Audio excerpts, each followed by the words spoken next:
Ici, à Saint-Elastène du bout du monde, il y a un vieux pont qui traverse la rivière des Brumes.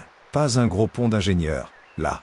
Non, non, juste une passerelle de bois, toute croche, qui tient debout par habitude. Les planches, elles grincent comme des dents dans le froid de février. Mais attention, ce pont-là, c'est pas juste un pont. C'est le gardien des soupirs. Le pont des soupirs figés, qu'on l'appelle.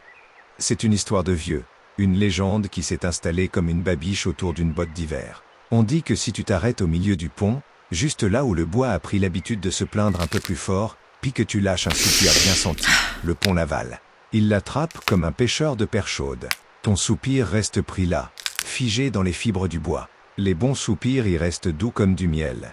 Mais les mauvais, eux, ça fermente. Dans le temps où tout le village sentait encore le pain chaud le dimanche, il y avait un gars du nom de Philémon Trudel. Grand comme 3 cordes de bois empilées, puis aussi gêné qu'une chandelle dans un vent de novembre. Philémon, il avait un amour secret pour Daphné Bellemare. Daphné, c'était la perle rare du village, la voix la plus claire du cœur de l'église. Mais elle voyait rien. Faut dire que Philémon, il était pas fort sur les mots. Quand il voulait lui parler, ses lèvres restaient collées comme 2 portes gelées en janvier. Un soir de lune pleine à se croire dans un tableau, Philémon s'est rendu sur le pont. Il a regardé l'eau qui coulait dessous, puis il a laissé sortir tout ce qu'il gardait en dedans. Un soupir long comme un hiver, chargé d'amour.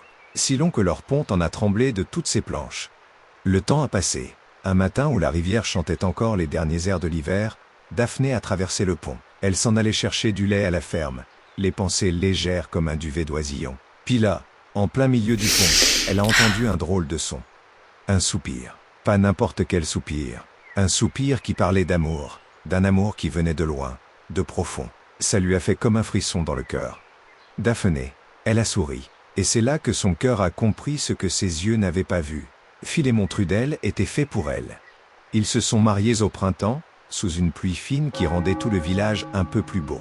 Et depuis, le pont est devenu le rendez-vous des amoureux. Les jeunes y vont pour laisser leur soupir d'espoir, les vieux pour déposer des souvenirs. Mais, comme dans toute belle histoire, il y a un revers. Une nuit d'orage, on raconte qu'un homme en colère y a laissé un soupir de rancune.